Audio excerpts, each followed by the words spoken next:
Hello, welcome to the channel Why Stories. Enjoy watching. A young orderly, eager to prove herself, volunteered to care for the most unpleasant patient.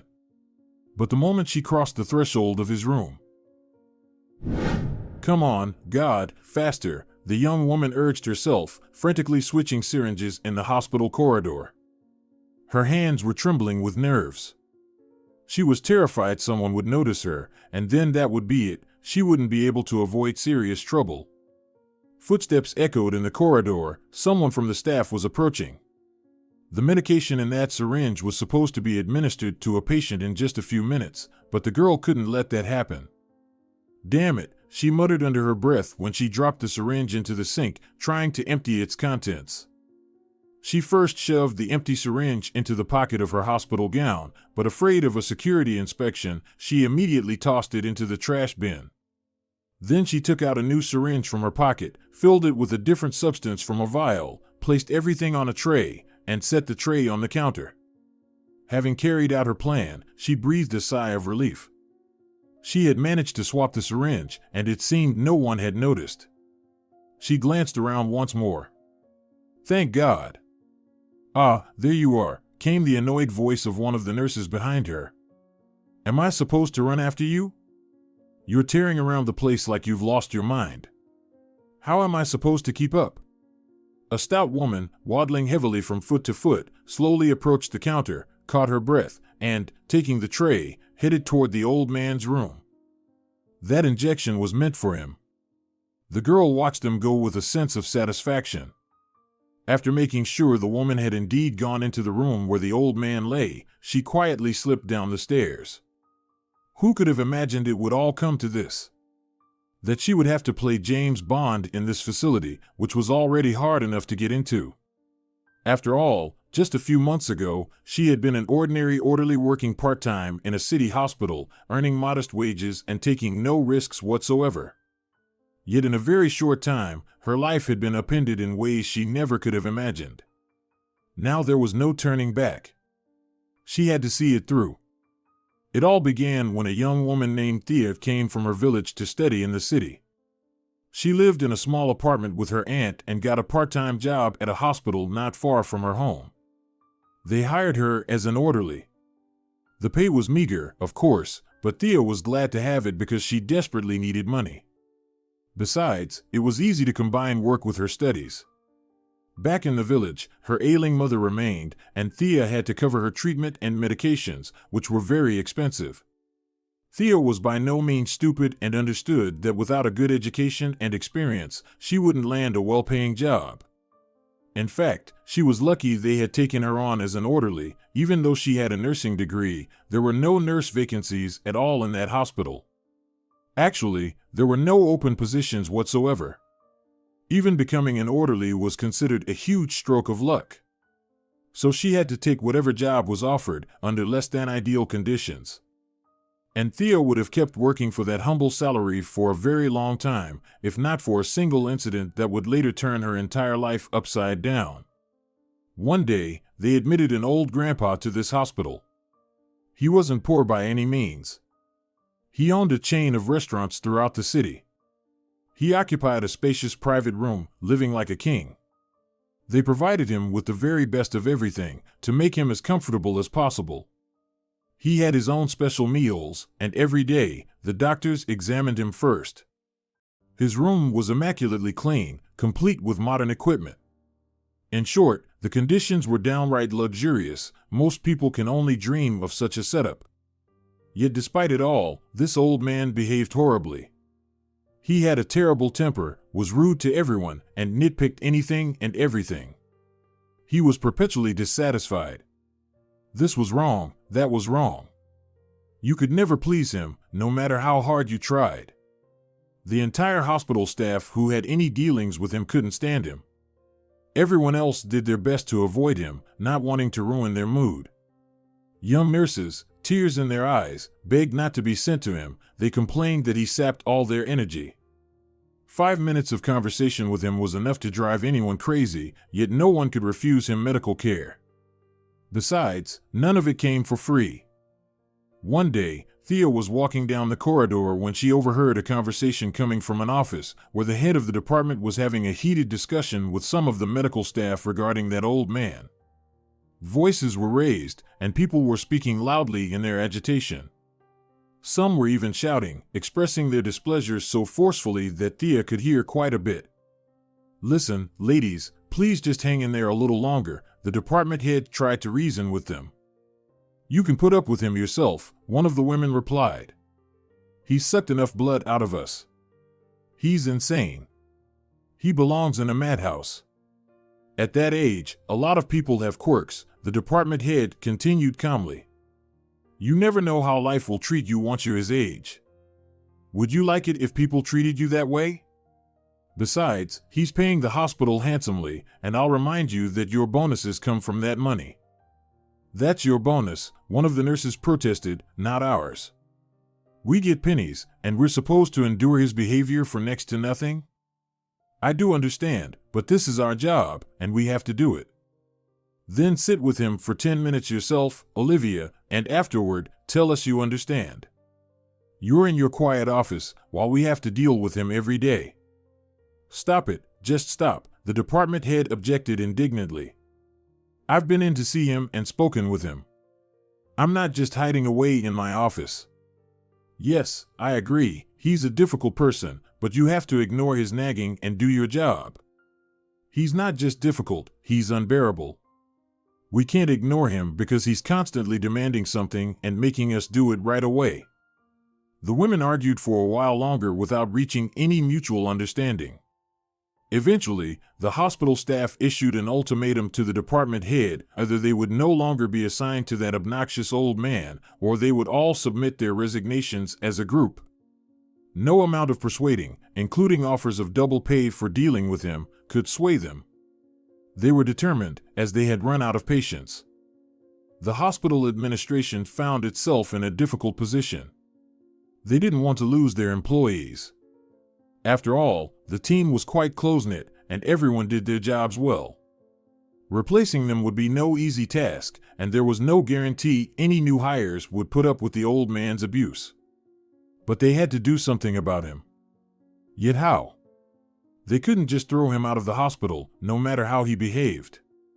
He was one of their wealthy patients, which meant that not only did they not want to reject his money, but they also wanted to avoid the scandal that a furious patient might create. The head doctor had no idea what to do or how to resolve the problem, but a decision had to be made there and then. Hearing all this, Thea suddenly realized this could be her chance. This situation could help change her standing at work. So she went straight to the head doctor to speak with her. "I'm willing to take care of that old man," the young orderly declared the moment she stepped into the office. "My dear girl," the department head said with a slight smirk as she looked at Thea. "Do you even understand what you're saying? You want to take care of that grumpy old monster? You'll run away from him in 5 minutes, believe me. And what if I don't?" Thea replied slyly, narrowing her eyes. "What then?" The department head stared silently at Thea. She couldn't understand what was driving this young woman's strange eagerness to take on trouble. "Oh, Olivia, please give me a chance to show what I'm capable of," Thea pleaded. "All right," the head doctor answered, hopeful, "but don't come crying later and say I didn't warn you." She could hardly believe what was happening. She had been racking her brains trying to figure a way out of this situation, and now an orderly was stepping up to offer her own solution. "I know nobody wants to work with this patient," Thea said earnestly, "because he behaves terribly. But I think I can manage with him." "Are you really sure, my girl?" the head doctor asked, looking at her with hope. "Some of our most experienced nurses, women who've seen it all, have refused to take him on. Will you really be able to put up with him?" "I'll endure for as long as I need to," Thea said firmly, "but I have one condition." "And what is that?" "I want you to promote me to the position of nurse. I'm actually qualified for that. I was hired as an orderly because there were no nursing positions available. But I want to do the job I'm trained for, and I want the corresponding salary." "Well, that condition is quite doable," the head doctor said with relief. "But in the interest of fairness, Thea, let's decide this. You'll work as a nurse only as long as you're taking care of that old man. If you ever give up on him, I'll demote you back to orderly. All right, that's fair. I agree. And so Thea became a nurse at that hospital, but only on the condition that she take care of the obnoxious old man. Are you out of your mind? One of the nurses exclaimed when she heard that Thea wanted to work with the troublesome patient. You must have a death wish. You can't imagine what you're getting yourself into. He's one of those rich nutcases who absolutely love tormenting people. No kidding, another nurse chimed in. I knew rich people could be nasty, but he's on another level. I guess money really does make some folks lose their minds. You shouldn't have gotten mixed up in this, Thea. There must be some explanation for his behavior, Thea replied calmly. He can't possibly be picking on everyone for no reason. An explanation? Are you crazy? One of the nurses laughed. You really don't know people. You lack experience, life experience, too. People like him don't consider us to be human, simply because we're poorer than they are. That's why they torment us. All right, let's not pile on and scare the girl, said the oldest member of the staff. If she wants to try, let her try. Our job is to warn her, that's all. Then Thea can find out for herself how things stand. Who knows, maybe our Thea really will manage to get through to that old grouch. But alas, Thea wasn't able to find any way to get along with him. The moment she crossed the threshold of his room, she got a swift taste of his nasty personality. He immediately started nitpicking at her for no reason and kept it up constantly, never giving her a moment's peace. He did exactly what the nurses had warned her about. He didn't care what she did or how she did it. He just looked for any excuse to criticize her. He was always demanding she do something for him. Thea could never relax around him. Bring one thing, hand him another, throw out a third, endless requests. It felt to her as though he was a true energy vampire, draining the strength right out of people by any means possible. 10 or 15 minutes with him was enough to make her feel as though she'd worked half a day nonstop. She would come home from work barely alive, force down a quick meal, then collapse into bed and fall asleep immediately. Sometimes her aunt even had to take off her shoes for her. Her studies began to suffer under the strain and stress, but Thea endured it. She had no choice. She needed money to pay for her mother's treatment. She sent most of her earnings back to the village so her mother could buy the medication she needed, and she kept only a tiny sum for herself to scrape by on. Thankfully, her aunt did what she could to help feed her. Meanwhile, the old man carried on tormenting Thea, fully expecting that she would soon give up on him, just like all the others had. Why have you brought me yesterday's breakfast? The old man fumed before Thea could even set the tray next to his bed. This is today's breakfast. I just picked it up from the kitchen, Thea replied to the cantankerous old man, who fixed her with a wild-eyed glare. I'm telling you, this is yesterday's food. You think I can't tell the difference between yesterday's and today's? Armando, it's against hospital policy to serve leftover meals from the day before. Anything left over gets thrown out under strict supervision. Besides, you're in a privileged position here. They cook separately for you, and everything is always fresh. So that means you're passing off yesterday's meal as today's, is that it? No, nobody is trying to feed you yesterday's food. Well, I refuse to eat your so-called yesterday-today meal, he roared, and with a sweep of his hand, knocked the entire breakfast onto the floor. Food scattered all over the room. Gritting her teeth and barely disguising her irritation, Thea began picking it up and piling it back onto the tray, while the old man watched, smiling and lecturing her. And don't you dare bring me that garbage again. I only eat freshly prepared meals. I didn't work my whole life just to eat slop. All right, I understand, Thea answered through clenched teeth.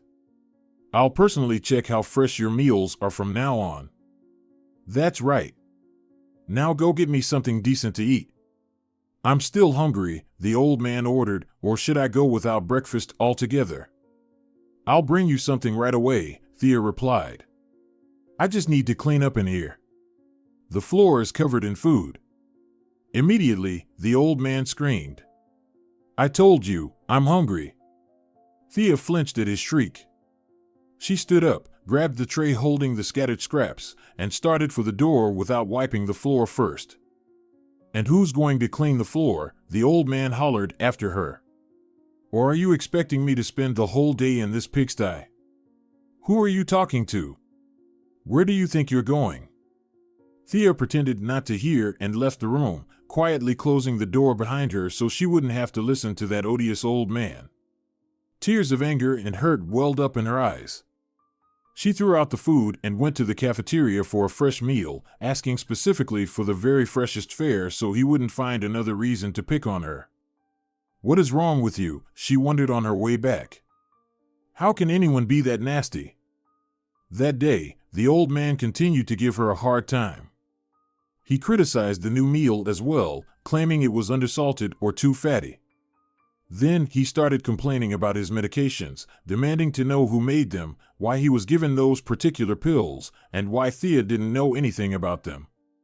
He was clearly wearing her down in every possible way, and she could see that he was doing it on purpose, just as he had done to everyone else at the hospital who crossed his path.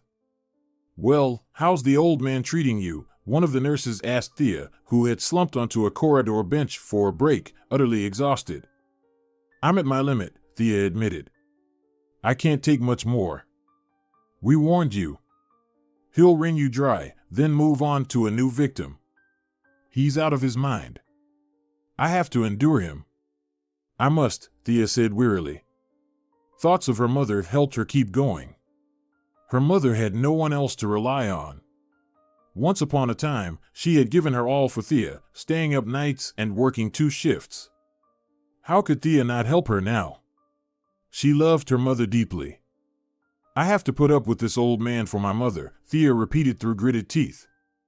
"It's a worthy cause, all right," her colleague agreed, nodding. "Just don't wear yourself down too much, or you'll end up flat on your back. Then how will you help your mother if you're the one stuck in a hospital bed? You know that old guy won't care, he doesn't have pity for anyone."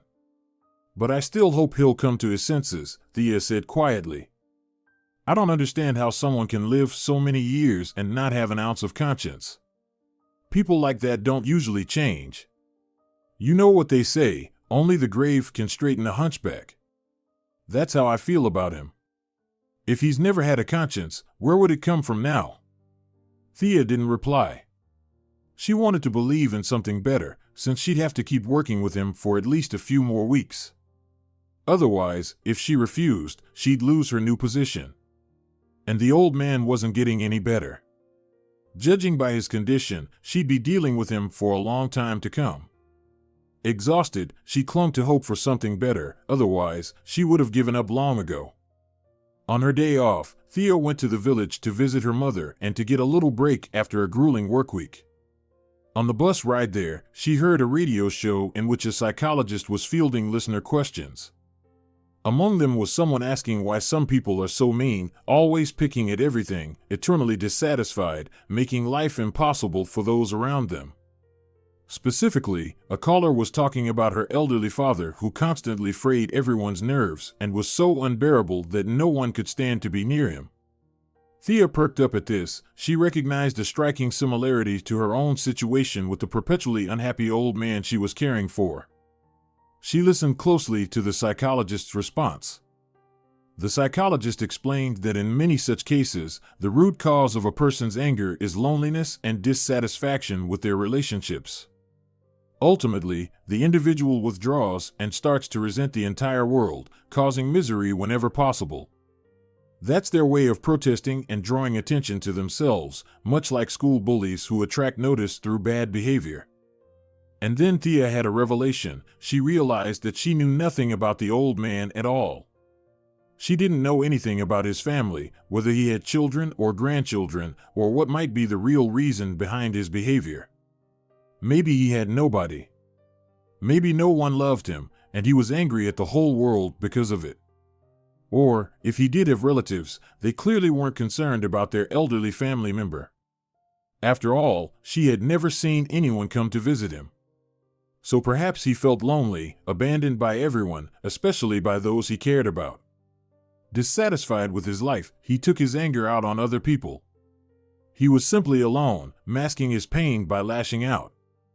Thea decided to test this theory and bring some variety into the old man's life by showing him that he could receive more than just the standard services he was entitled to. She would give him special attention so that he felt cared for. The next day, her first stop was the department head's office. When the woman saw Thea, she smirked. "Finally had enough?" "No. Why would I?" Thea replied.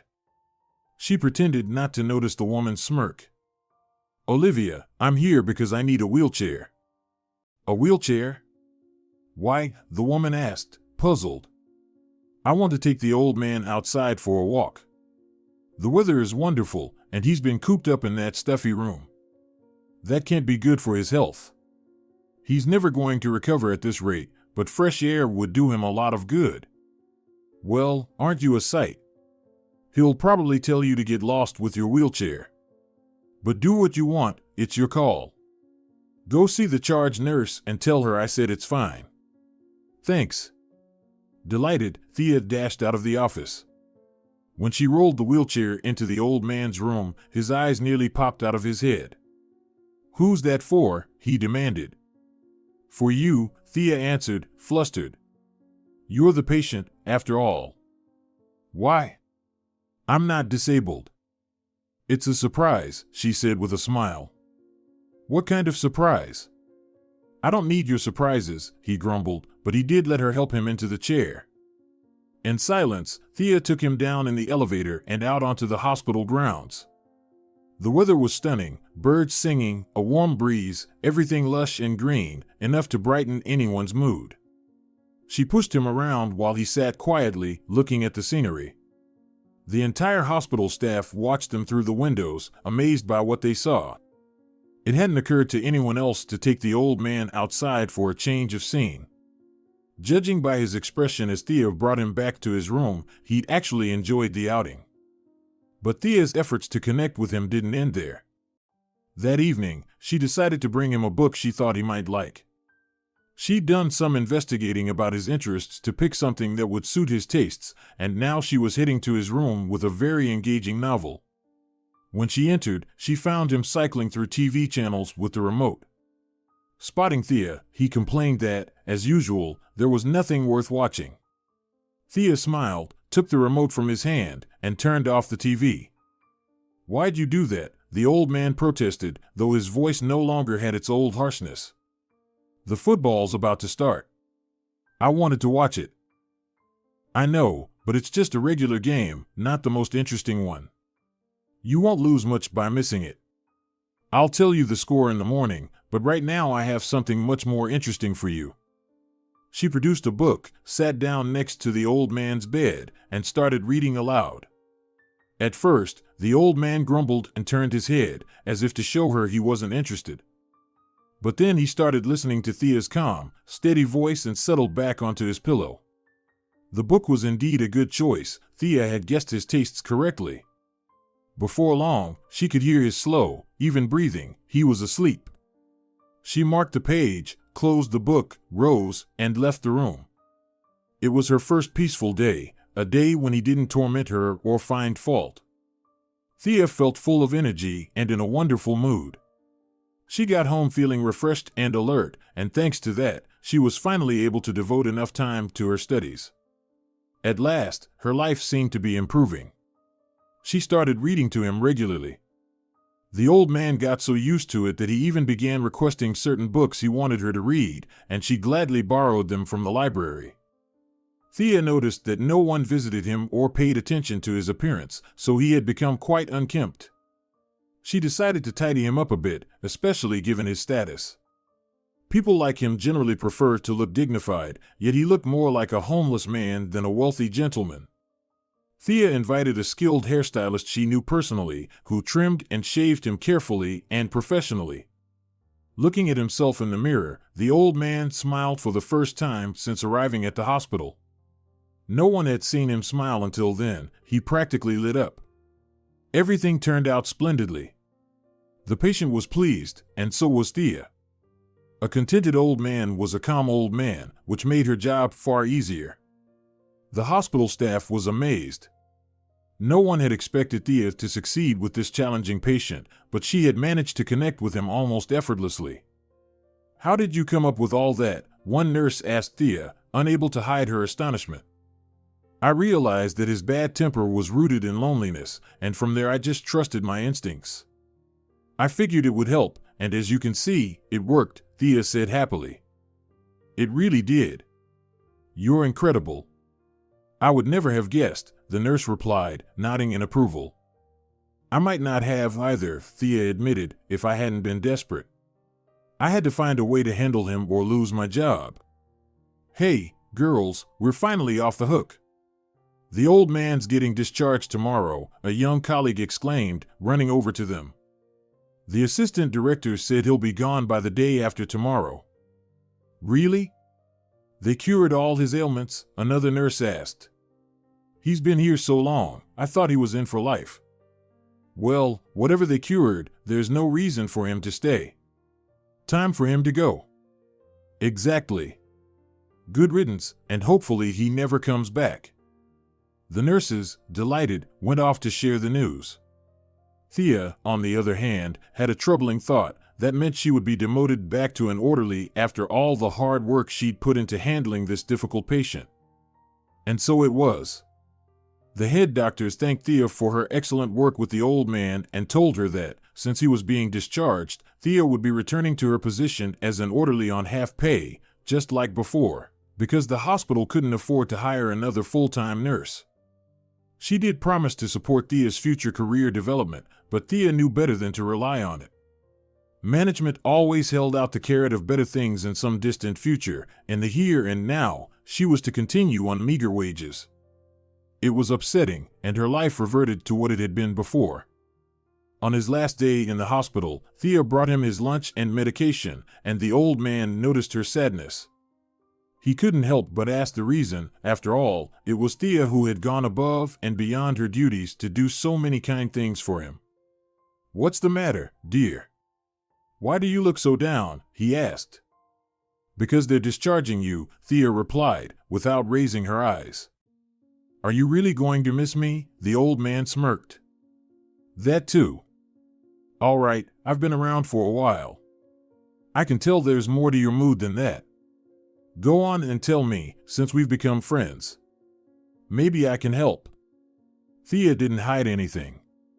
"I really will miss you," she said, "but I also have a mother who's very ill. I have to take care of her, send money to the village for her medicine. While I was working with you, I had certain privileges here. They promoted me to nurse and paid me accordingly. But now they're going to demote me to an orderly again at halftime. That's such a small salary, I don't know how I'm going to manage." "Well, it's admirable that you're taking care of your mother," the old man said. "I can't boast about any family members like that. I've never raised anyone who'd do such a thing for me. So I'm suggesting you keep taking care of me, but not here. You've proven that you're capable of it. So how about you become my personal caregiver? Quit this dump and move into my house. You'll watch over me, help me, basically do the same thing you've been doing here, and I'll pay you well for it. Deal?" Thea stared at this smiling older man, wide-eyed. Was she willing? She hadn't even dared to dream of such an offer. That very day, she quit her job. Although they tried to entice her with various alternatives, she politely declined them all and moved to the old man's house so she could continue looking after him there. And what a house it was! Thea had never seen such luxury in her life. Her jaw practically dropped at the grandeur of it all. It was more like a palace than a house. And the garden was magnificent, breathtakingly beautiful. The staff was friendly and kind. They worked in excellent conditions, earned good salaries, and were therefore in high spirits. They were also carefully selected. The old man never hired just anybody. He was a good judge of character. That's how he'd managed to build his financial empire. Thea soon got to know everyone, settled into the house, learned her responsibilities, and carried them out diligently. On the surface, everything seemed perfect. She was working and rejoicing in the fact that fortune had smiled upon her and that all her efforts had been rewarded. But before long, chatting with other employees, she learned something new. Brace yourself, Armando's granddaughter is coming soon, and that's a huge headache for us all. Everyone said so, from the security guards right down to the housemaids. Thea couldn't understand why they were all so worried about this granddaughter's arrival. What was so scary about her? The cook explained everything over dinner. Armando's granddaughter is a spoiled brat, self-centered, cynical, hypocritical. She doesn't treat any of us like real people. If she doesn't like someone, she'll eat them alive. Plenty of folks have suffered because of her. But Thea didn't take those words too seriously. She figured if she did everything right, there would be no trouble. She didn't wish harm on anyone. I think it'll be fine, Thea said optimistically. As for all that talk, maybe the granddaughter did get a couple of people fired, but she doesn't know the full details. Who knows, maybe those people were actually at fault. People do tend to exaggerate, after all. And then, on one beautiful, sunny day, that very granddaughter arrived. The young woman truly looked like a spoiled rich kid, dressed in luxurious designer clothes, carrying expensive gadgets, flawlessly made up, well-groomed. One glance was enough to see she moved in high circles. She greeted everyone with a smile, asked how things were going, whether anyone needed any help, whether there were any problems. In short, she acted like an extremely sweet person. And Thea was only more convinced of her own first impression. People must have been bad-mouthing this young woman for no good reason. Laura was introduced to Thea as well. She asked about her grandfather's health, whether Thea liked her job, whether there were any problems, assuring her that if Thea needed anything at all, she could come straight to Laura. "We'll figure it out." "Don't trust your eyes or your ears," the cook warned Thea. "She's a wolf in sheep's clothing. Last year, a security guard got fired because of her. He nearly ended up in prison. All he did was forget to lock the back gate, and she accused him of every sin under the sun. That sweet-looking girl is a real witch." "I can't believe she'd hurt someone for no reason," Thea said, puzzled. "Oh, she'll do it all right. She pretends to be nice to lull you into a false sense of security. Then, when the moment is right, she pounces like a wild animal and devours you whole." Other staff members backed up the cook's words. They told Thea that the granddaughter always behaved like this. "She'll smile sweetly right in your face to throw you off guard, but then she'll flip out, sometimes for no reason at all. She just doesn't like people." Still, Thea paid little attention to these warnings. Everything seemed fine, after all, and she had enough on her plate taking care of the old man, who had indeed softened somewhat, but was still very demanding. He often, though politely, asked Thea to help him with one thing or another. She had no time to dwell on thoughts of his granddaughter.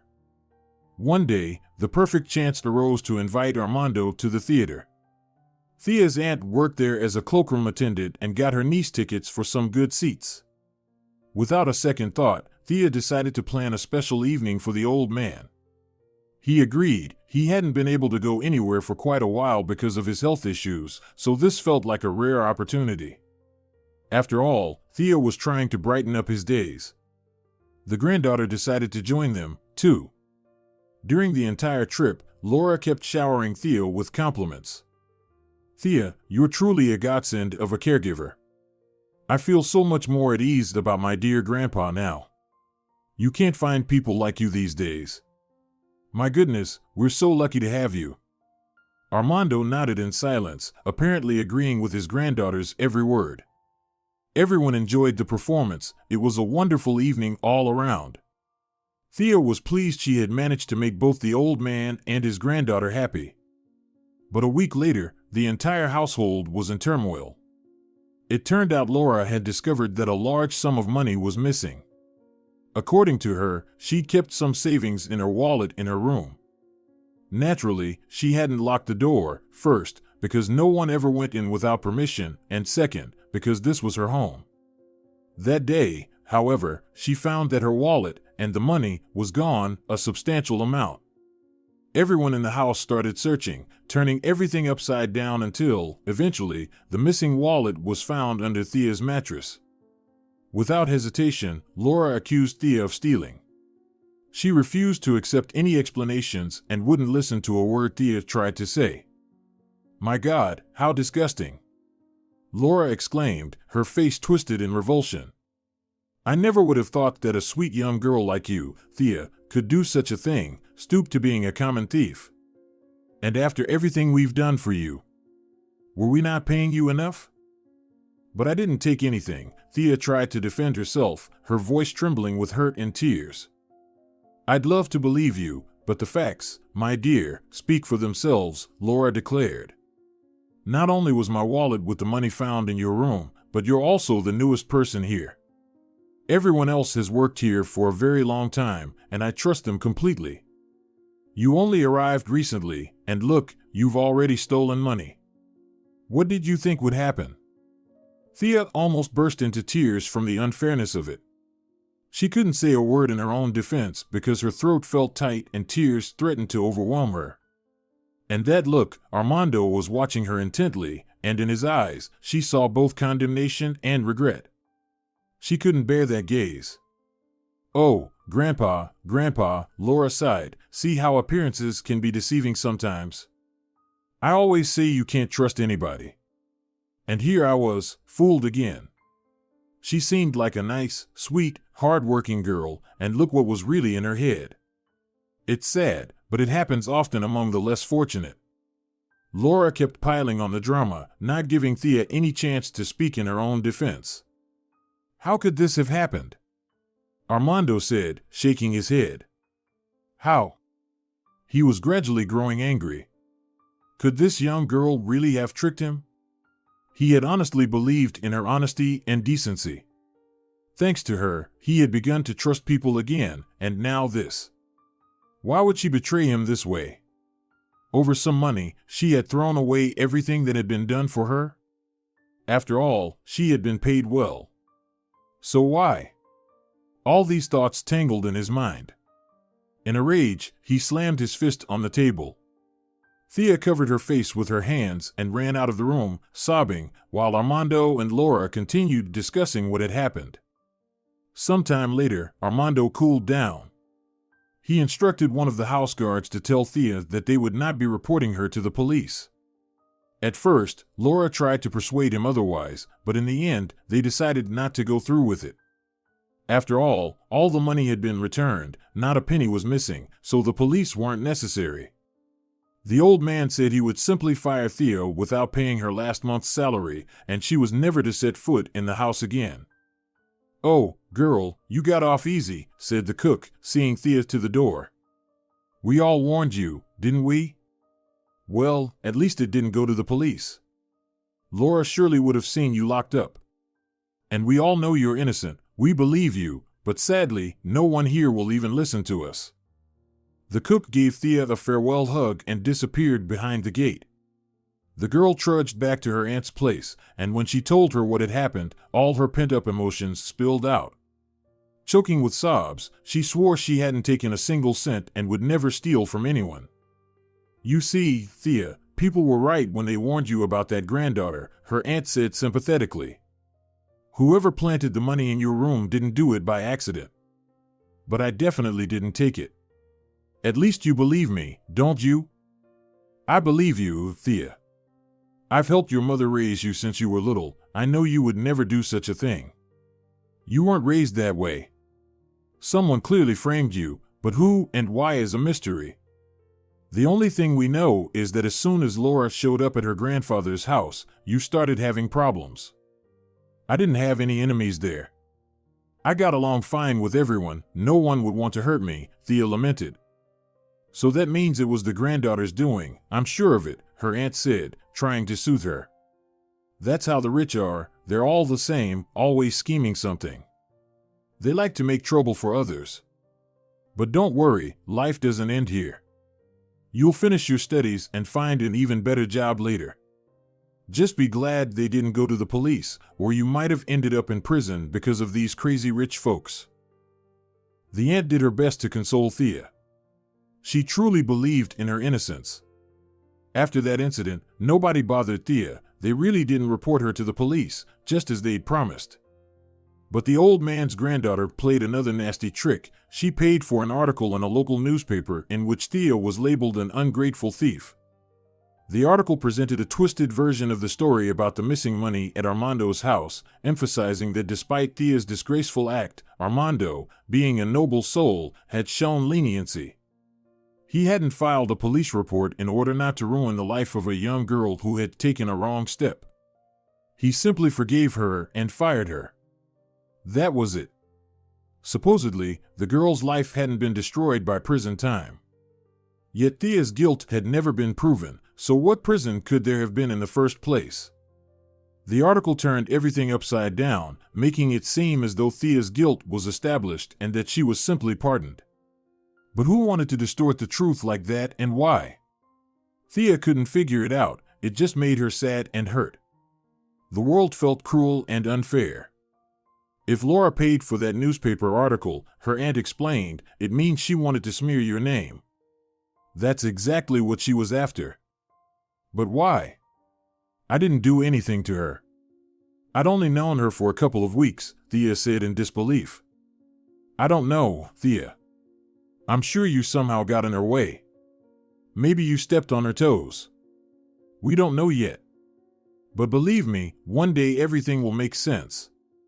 After the story broke, Thea felt ashamed to stay in town. Many people started recognizing her, pointing fingers at her. It was unpleasant. They all thought she was a thief.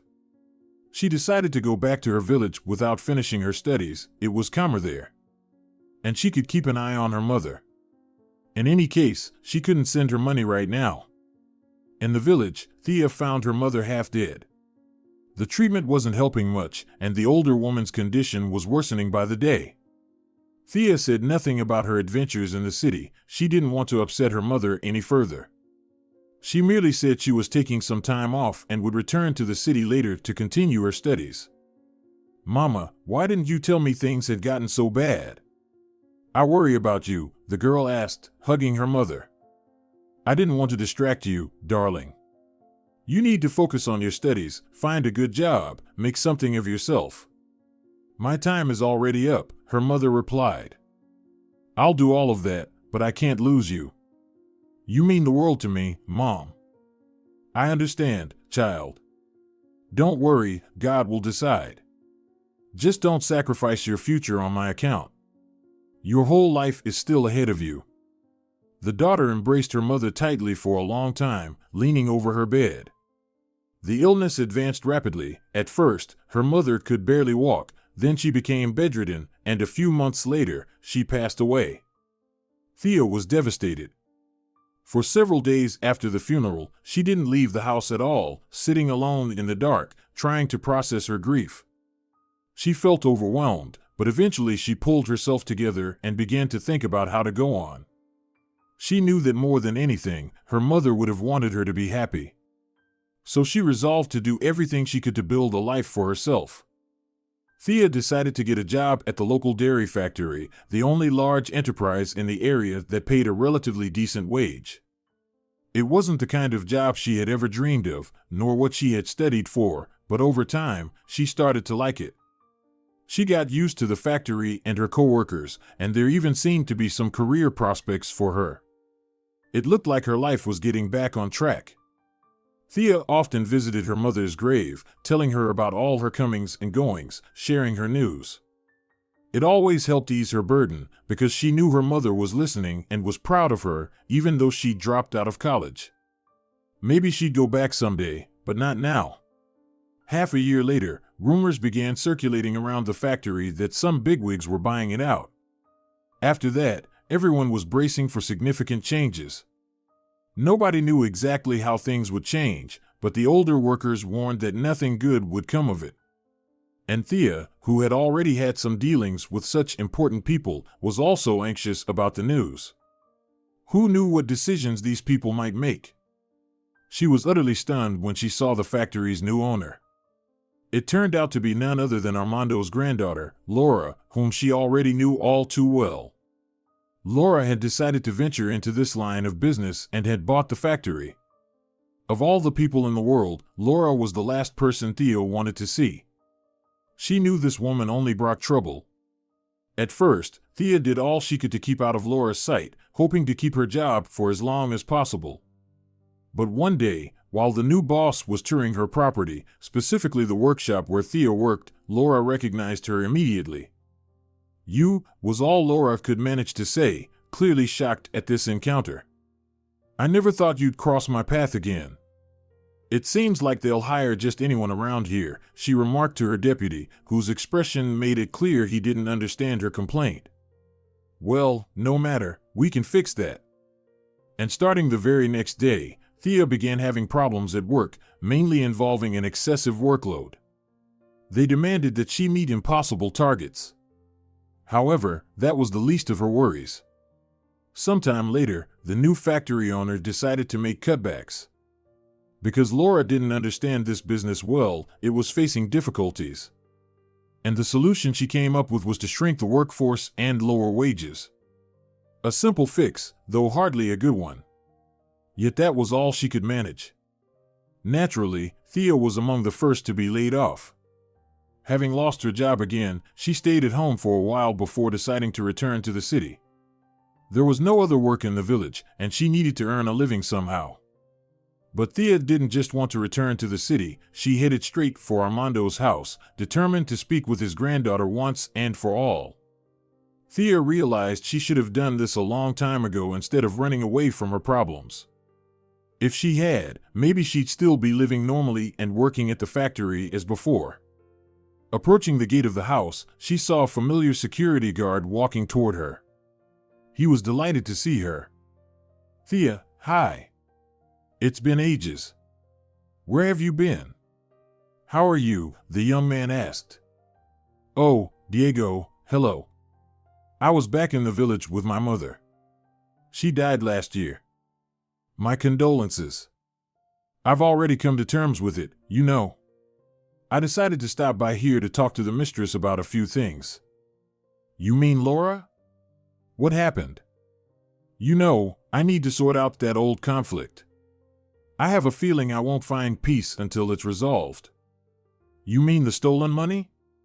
"Yeah. Well, I think that's the right thing to do. Everybody knows, even her, that you had nothing to do with it. But she's not at home right now. She's gone somewhere out of town on business," the guard said. "What about Armando?" Thea asked. "How is he? Could I see him?" "No, Thea, he's not here either. The old man's really gone downhill lately. After you left, there was nobody to take proper care of him. The new caregiver just pretended to be taking care of him. You're the only one who ever really helped keep him in decent shape. Without you, his health got worse, and his granddaughter didn't hesitate. She had him placed in some sort of private care facility. We were all upset.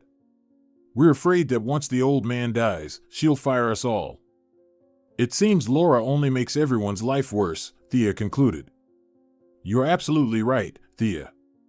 It's always been like that. She even treated Armando that way, shipping him off somewhere under a flimsy pretext." "Yeah, I see," Thea said.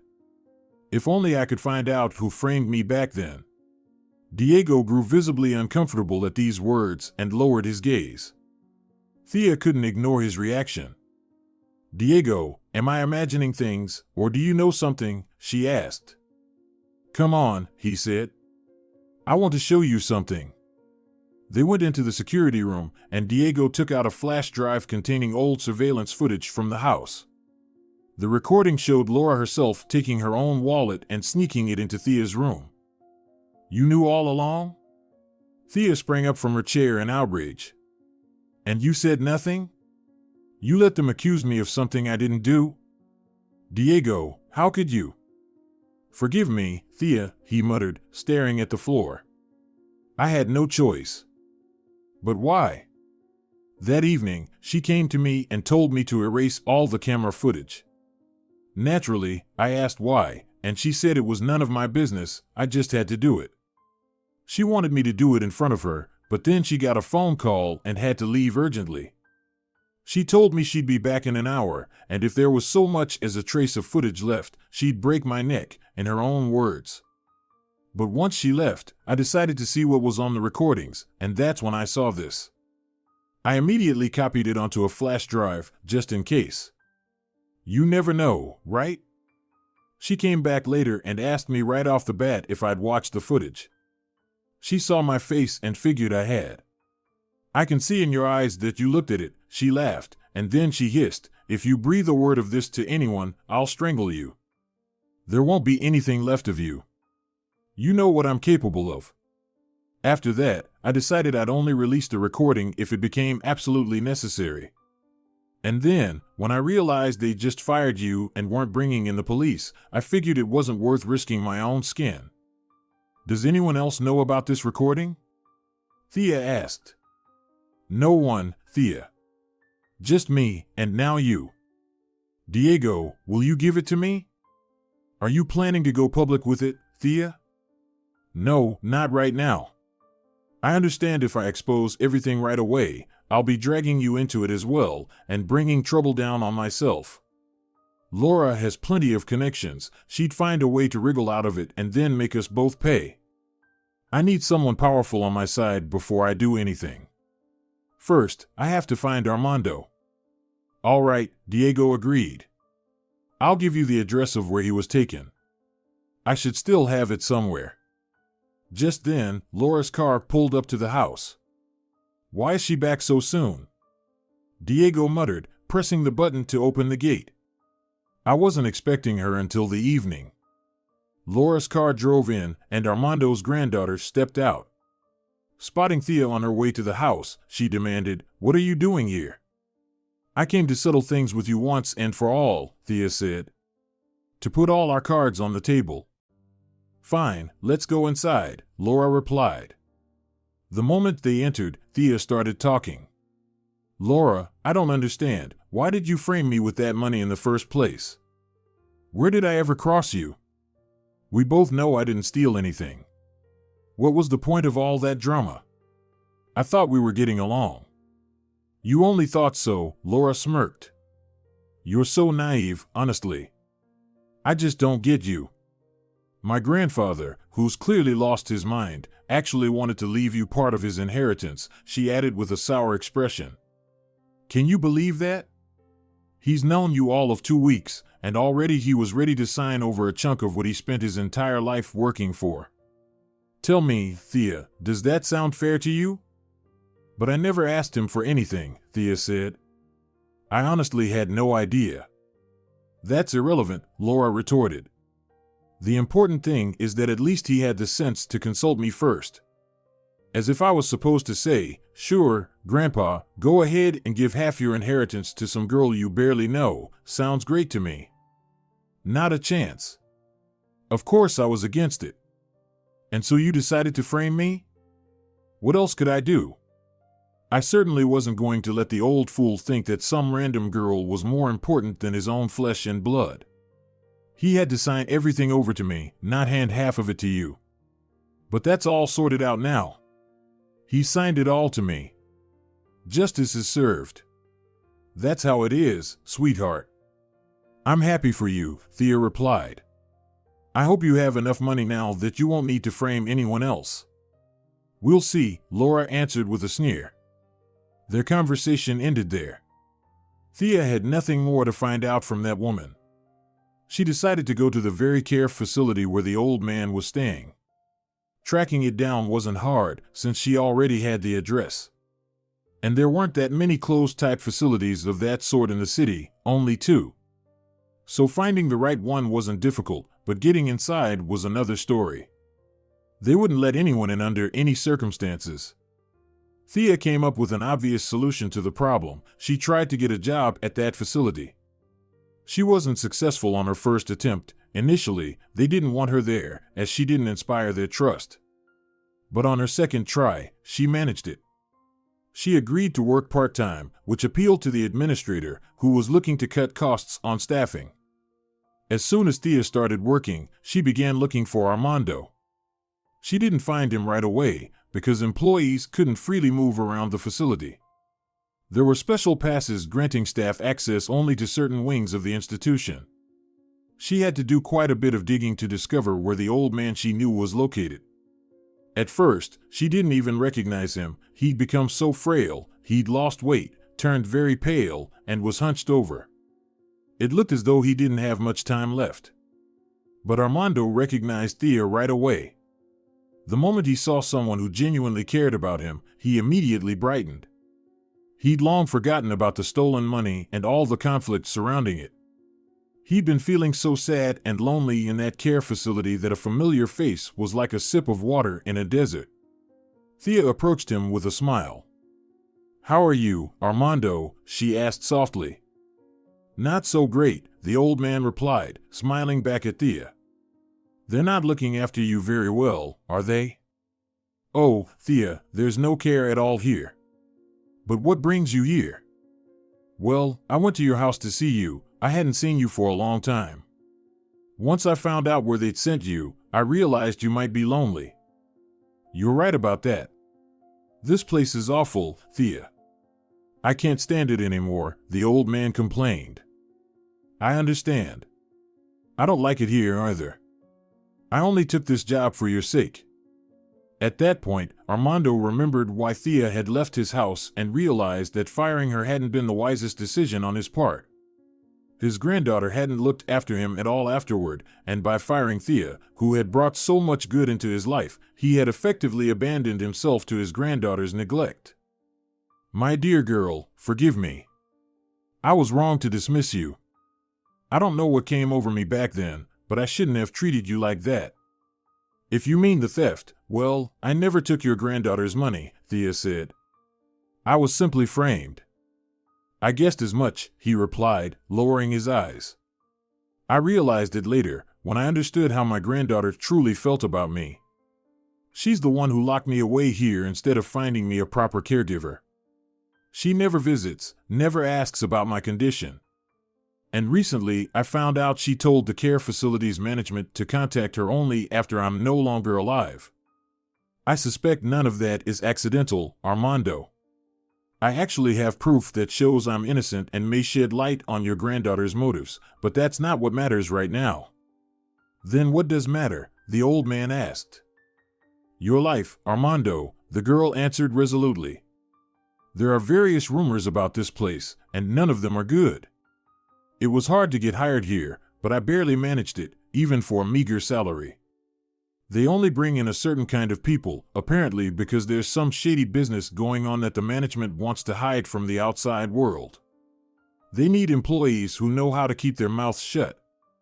"And what will you do?" the old man asked. "They won't just let me leave." "Well, first I'll find out what's really going on here, and then I'll decide what to do. Don't worry, Armando, I'll get you out of here. I lost my mother, but I'll help you. Everything will be fine." "Thank you, my child," Armando said gratefully. "Be careful." And so Thea began her investigation, continuing to work at that very place. She studied the nursing home from the inside, talking to its staff and examining any documents she could get her hands on. At the same time, she checked what kind of medicine they were giving the elderly. It turned out that most of the medications, especially the injectable ones, were slowly killing people. They weren't medicine at all, but slow-acting poison. This closed facility was dealing with the disposal of unnecessary old folks. Under the pretense of providing good care, they admitted them into the nursing home, promising excellent service, only to do everything possible to hasten their deaths. It was astonishing how many people were willing to pay good money to send their elderly relatives to the grave sooner, Thea thought, having found confidential sections in the contracts. Among them was a hidden contract signed by Laura and the nursing home, in which they promised to hasten her grandfather's death. Thea discreetly took it and made a copy. She thought about how different people can be. She had done everything humanly possible to save her own mother's life. And here people were willing to pay to have their elders slowly killed with medicine. Yet these worthless relatives had already received so much from their elderly relatives. Laura, for instance, who owed her success to her grandfather, had deliberately placed him here and paid a hefty sum so that he would die sooner, thereby getting his inheritance all the faster. Such staggering cynicism, the old man said, shaking his head when Thea told him what this closed nursing home was up to. I'm no saint myself, and I've seen all sorts of things in my life. But to send your own grandfather to a certain death? And I did everything for her. I paid for her education, helped her start her first business. How could she do this to me, Thea? Thea couldn't say anything in reply, only looked at him with sympathy. After thinking for a while, he turned his kind gaze on Thea and asked, "My child, can you take me away from here?" "I'm not sure it'll be easy, Armando," Thea replied honestly. "Without your granddaughter's permission, you can't leave this place. The contract forbids it. And especially not with me, an outsider, no one here would let you go. They'd call Laura, and she'd do something to stop us." "Then what are we to do?" asked the old man. "I think we need to outsmart this place. You have to keep pretending to be a feeble old man and agree to take the medications, including the shots. I'll make sure they're the right ones, not the ones that kill. And once you regain your strength, we'll leave together. We'll escape." "That will be very hard," Armando said despairingly. "I really am a feeble old man. But your plan is probably good, clever. I hope it works. Don't worry, I'll get you out of here. I promise," the girl assured him. "But I need you to play along. It's not so simple. These people take huge amounts of money to make sure there are no slip-ups. We can't take any risks. We won't get a second chance. If they find out that you've caught on to their plan, I don't even want to imagine what they'd do. They're capable of anything. All right, my child. Do what you must. I trust you. I'll carry out your instructions to the best of my ability." From that very moment, Thea began replacing the medication in the syringes with ordinary vitamins. Meanwhile, the old man would discreetly flush the pills down the toilet so he wouldn't have to swallow them. He behaved as if he were on the brink of death. No one suspected a thing. Everything went on as before. He even took pleasure in playing along with the nursing home staff who were watching him. He could see how desperately they tried to send him to the great beyond, yet he kept stubbornly refusing to die. One moment, it seemed like that was it, he was done for. The next day, he was still alive. He enjoyed seeing the annoyed faces of those who were so displeased that he was still breathing. On the weekend, Thea went to visit her aunt to discuss what was happening. She needed help. She knew that her aunt's brother had previously served in the police before retiring. So she wanted to ask him what could be done to hold the nursing home's owners criminally responsible.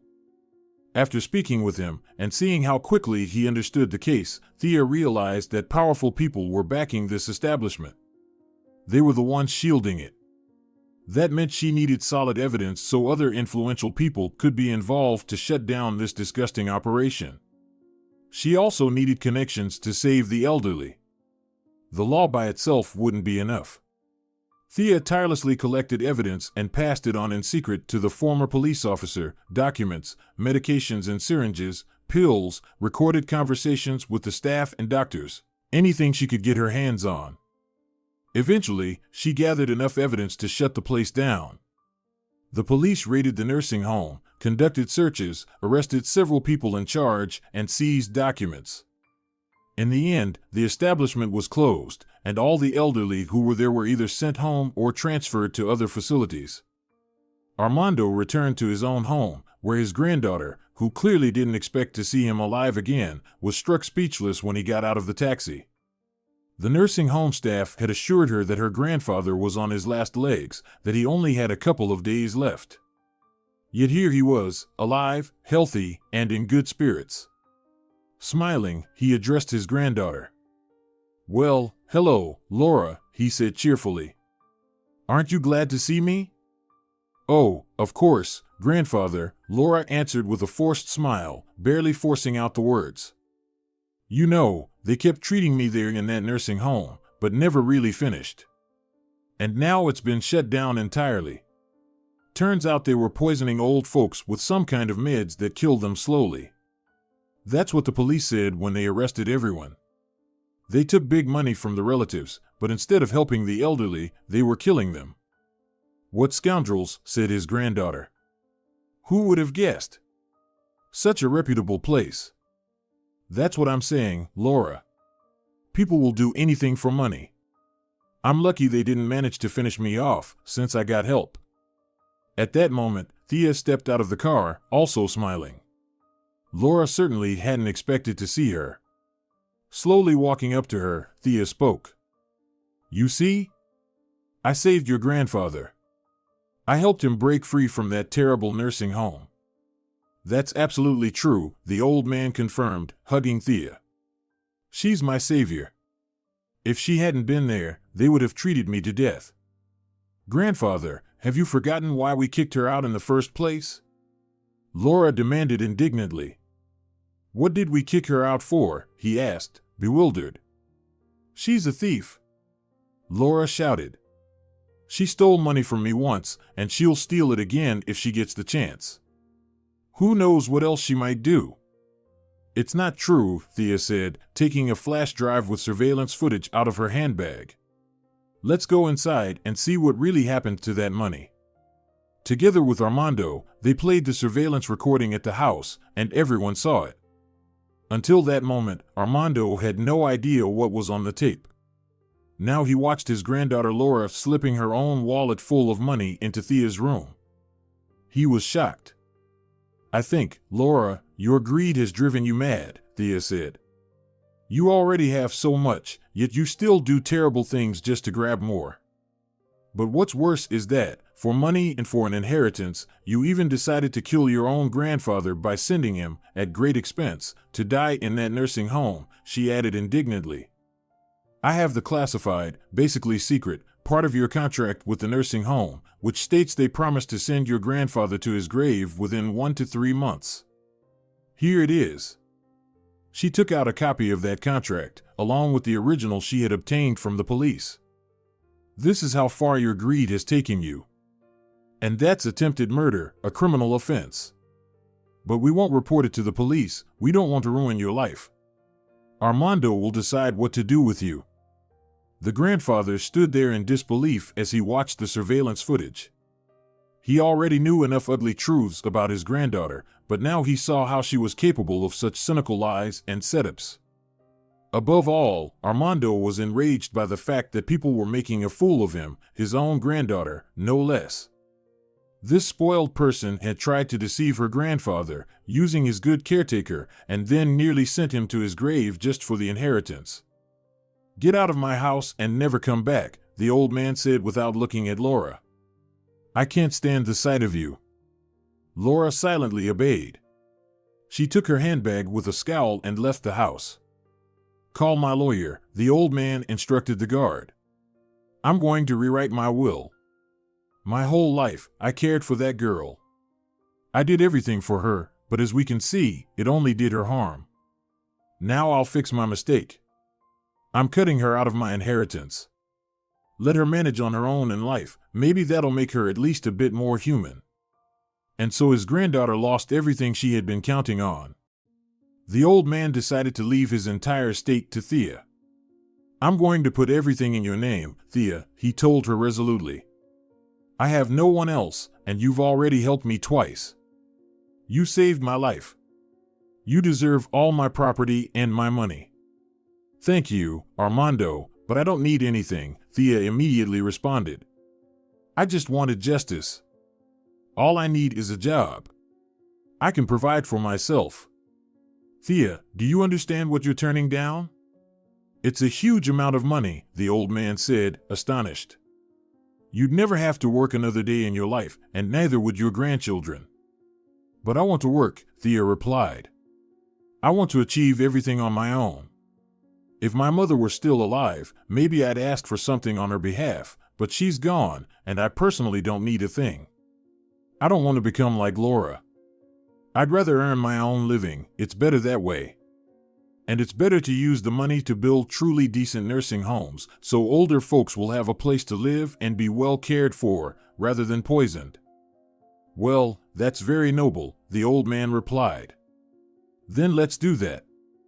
But let's agree on one thing, I'm going to give you a job. Specifically, you'll manage this nursing home and earn a good wage.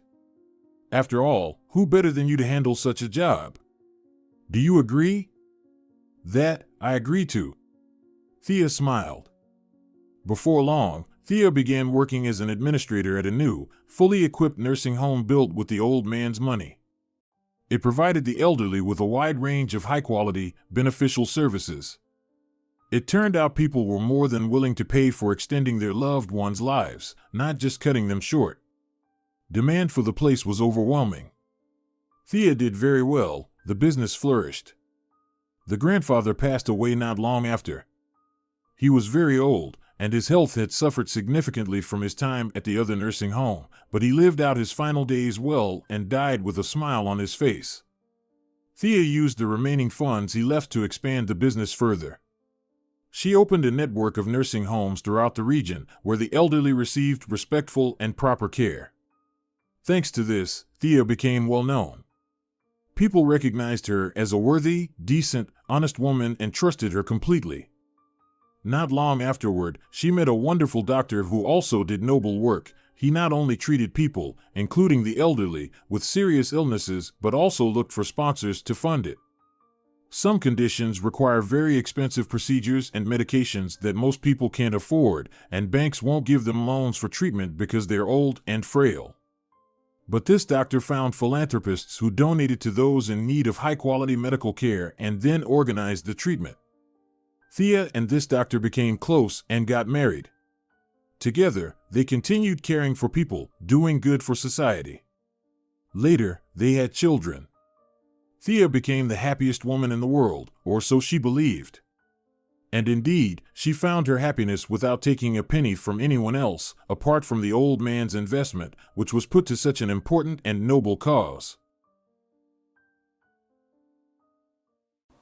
If you're enjoying it as well, leave a like and subscribe to the channel.